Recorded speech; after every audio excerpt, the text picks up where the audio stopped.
Imagine paying $40 per gallon for gas when people in a nearby town pay $4. Well, a similar disparity is commonplace when it comes to paying for internet access here in the United States. Our rate of broadband access trails some former Soviet bloc countries, such as Romania. In fact, as many as 1 in 10 Americans cannot get internet connections that are fast enough for common online activities like watching video. Many communities have responded to this digital divide by creating their own municipal broadband networks as an alternative to the slow services offered by cable and telephone companies. Explain what is happening in Georgia right now. Well, sad to say, in Georgia, they're experiencing the same thing that we had experienced in North Carolina only a few years ago, which is an attempt by the telecommunication carriers to stop municipalities from providing broadband to their people. What is broadband?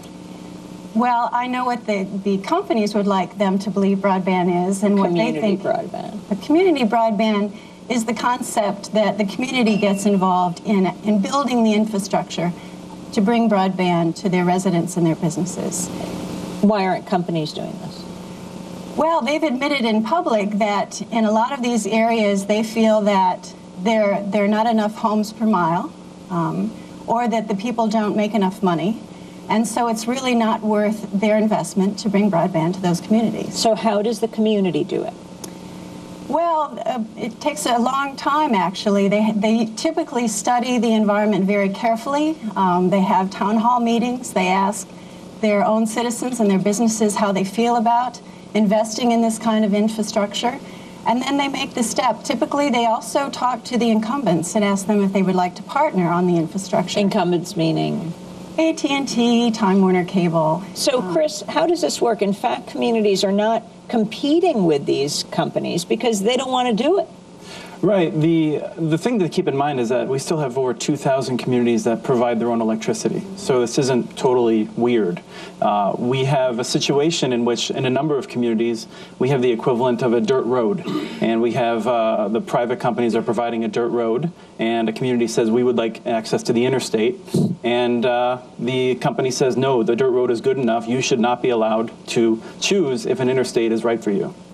And so what happens then? And tell us the map in the United States of who has community broadband and what the battles have been about. Well, it's been a pretty bipartisan show. So it's interesting that most of the networks that we see are actually in areas that vote Republican. It's often in rural areas. The largest one is Chattanooga, so we don't see the major metro areas doing it. But our map shows 342 communities that provide some level of access. Sometimes that's to everyone in the community, and sometimes it's just to local businesses to make sure that they're able to do everything they need in the modern economy. So explain what has happened. What is the fight back? The fight back is that communities have built these networks. They're incredibly successful. They provide next generation speeds. They typically have lower rates and they don't raise them constantly. And so they take market share from companies that have very powerful lobbyists, and particularly in state legislatures. So we haven't seen a lot of effort at the national level to ban these networks, but in individual states, we see AT&T, Time Warner Cable, other major companies flooding state legislators with talking points that say it's unfair, these communities are using tax dollars, every one of these networks fails, and a number of other things. But groups like ours don't have the ability to respond to every state legislature, every state legislator, and to get set the record straight. So the state legislators often make poor decisions.